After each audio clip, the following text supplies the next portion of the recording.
This is Vivica Williams, and you're watching Head to Head. The 24 Ukrainian sailors captured by Russia are still being illegally held in prison in Moscow, where they're expected to face trial in January 2019. 21 of the sailors have stated, for the record, that they consider themselves to be prisoners of war. To talk more about the ongoing confrontation with Russia, we're joined in the studio today by Mykola GnaTOvsky, first vice president at Ukrainian Association of International Law. Hello, and thank you for being with us today. First, let's talk about this term, prisoner of war. And now we know that Ukraine recognizes the sailors as prisoners of war and says that by Russia attempting to put them on trial, it's a violation of the Geneva Convention. But let's talk about what exactly are the constrictions of this convention, who is allowed to call someone a prisoner of war, and what that implies if Ukraine persists in using this term. Well, the prisoner of war status is an objective thing, so it doesn't really depend on the recognition of any of the parties to an armed conflict.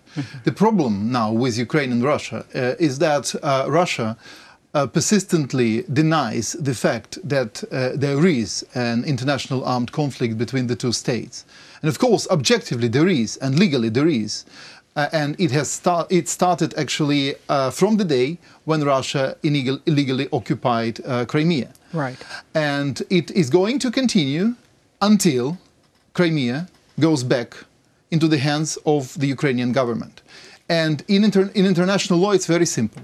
I mean, it doesn't depend on the recognition, doesn't depend on what parties actually say about it. It's about the fact. No, and now, yeah, sorry, sure.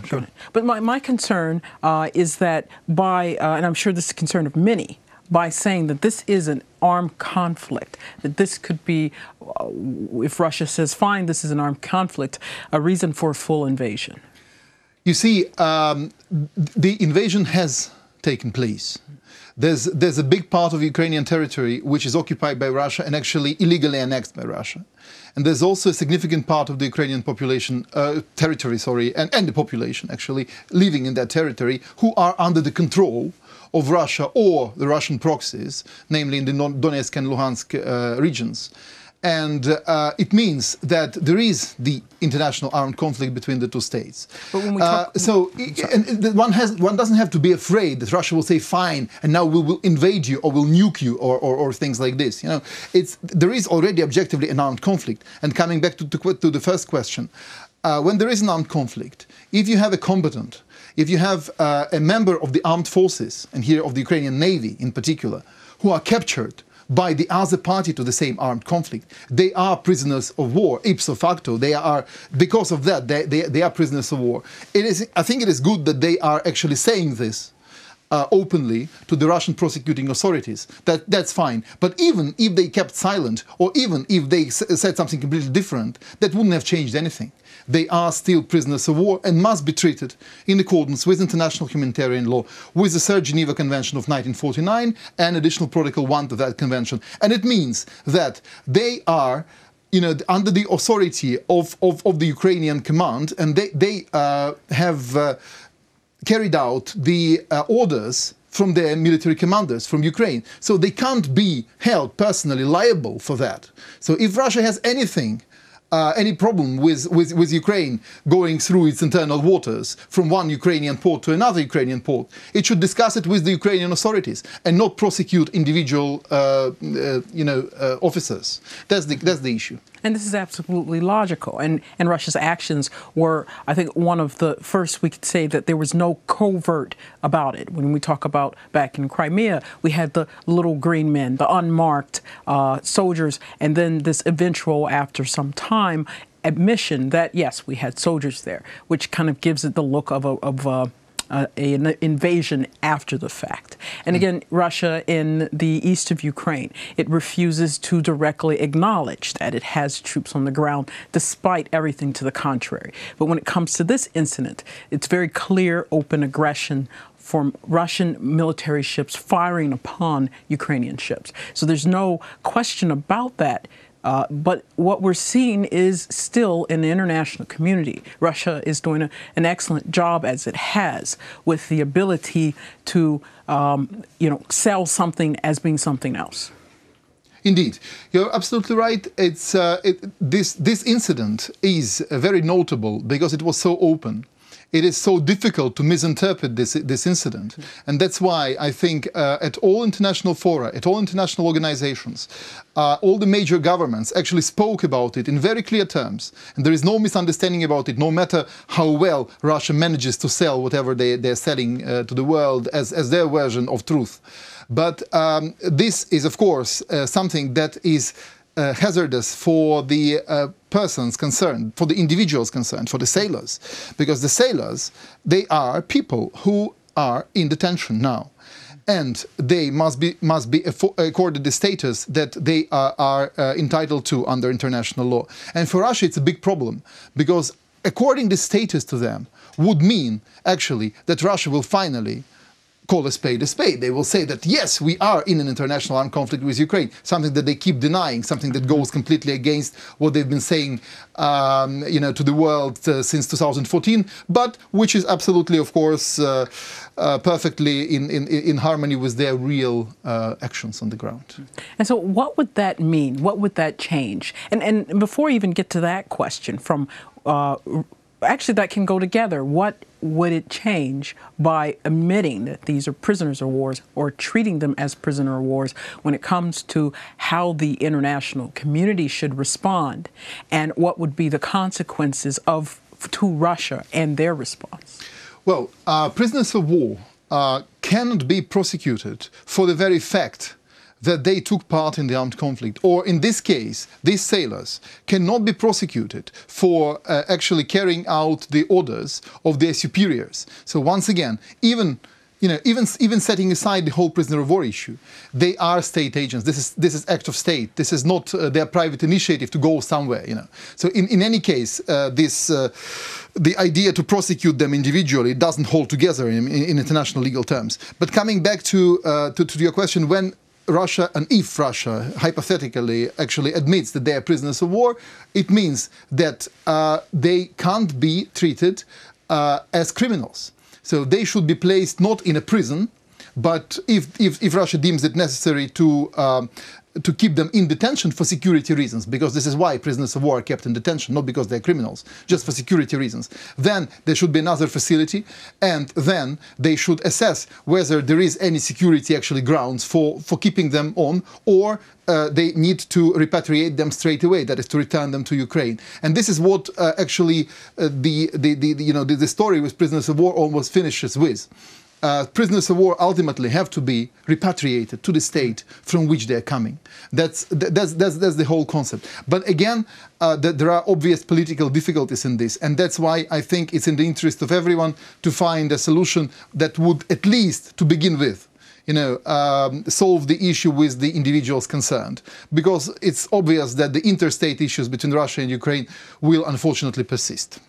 And on just kind of looking at this from the other side, should Ukraine start treating captured Russian soldiers as prisoners of war, to put this home that this is not just these individuals? I think so. I think so. This would be very logical. But the difference between the Russian soldiers captured in Ukraine by Ukrainian forces and Ukrainians captured by Russia is that when Russians are captured here, Russia does everything to prove, or something that can't be actually proved, or to state in very categorical terms that those persons are not our military, they are not on official duty anyway, that if they happen to be in the Ukrainian territory, and if they fall into the hands of the Ukrainian army, it's their private initiative, so Russia has nothing to do with this. So Russia says, this is not our guys. Whereas Ukraine says that these are our guys, and will never let them suffer without our support, that they will be with them. So we are not just forgetting about them, we are not saying this is not ours. And also, when Russians are captured here, they're captured in a foreign territory. Whereas Ukrainian sailors, in this case, they were captured in the internal waters, of Russia and Ukraine, but of Ukraine. And international waters. Exactly. I mean, these are waters in which they are perfectly entitled to be. That's the difference. But coming back to your question, absolutely, I think that Ukraine should ignore these Russian attempts to say that our soldiers are not our soldiers.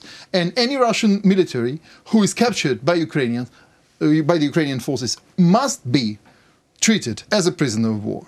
And also ensuring access to that person by humanitarian organizations such as the International Committee of the Red Cross and so on. And this is what Russia should be doing now.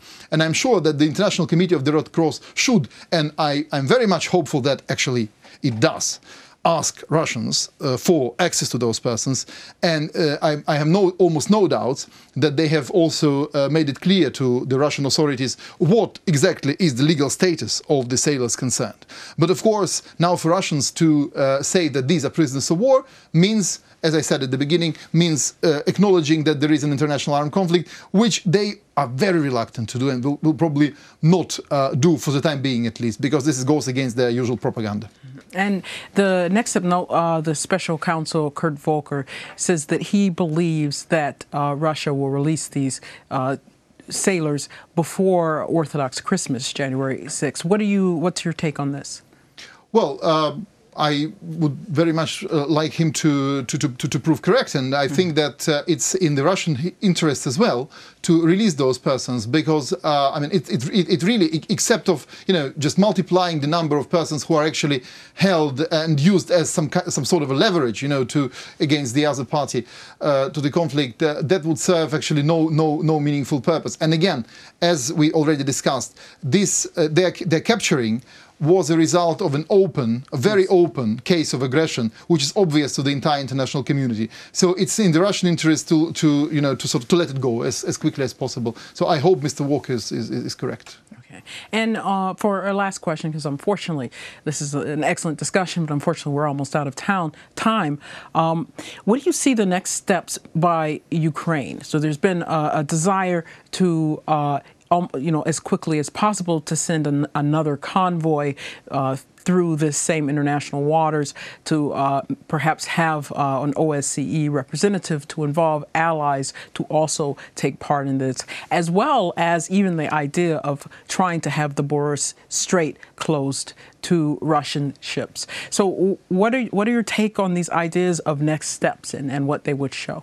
Well, the next steps for Ukraine, unfortunately, rather limited in terms of the actual capacity to carry them out, because also legally it's a bit complicated. We should not forget that the whole set of relations between Russia and Ukraine, it rested on the presumption that there are peaceful relations between the two countries, that they respect each other's sovereignty and territorial integrity. This already hasn't happened. It's not happening. Russia has seized part of Ukrainian territory and manifestly doesn't respect its sovereignty, which means that everything else that exists, such as, for example, the 2003 treaty on the Kerch Strait and the Sea of Azov, and so forth, everything is actually jeopardized by this. And that's why Ukraine needs to rethink, I guess, to continue rethinking the existing treaties between itself and Russia. As regards asking allies for help, absolutely, I'm sure this is happening. That's what's going to happen in the future. It will all depend on how far the allies are prepared to go. You mentioned the Bosporus. Well, it depends on Turkey very much. The Turkey might actually close it, but it doesn't have to. Well, we also see that when it comes to Syria, Turkey has openly stated in the last day or so that they intend to create a new bond between the two countries, Russia and Turkey, when it comes to in Syria. So it could be very hard to see Turkey making some type of retaliation on that side. Well, no, Turkey is a major player in any case, and Turkey is, while trying to maintain very friendly relations with Russia, Turkey is very clear in its non-recognition policy regarding Crimea, in supporting Ukraine's territorial integrity and sovereignty. So, I mean, Turkey is a major player and will play a no less important role than also the Western allies for Ukraine. Okay. Well, thank you so much for being with us. We'll make sure to have you back on for more discussions. Thank you very much. Thank you. And that was Mykola GnaTOvsky, First Vice President at Ukrainian Association of International Law. Thank you for watching, and stay tuned with UATV for more.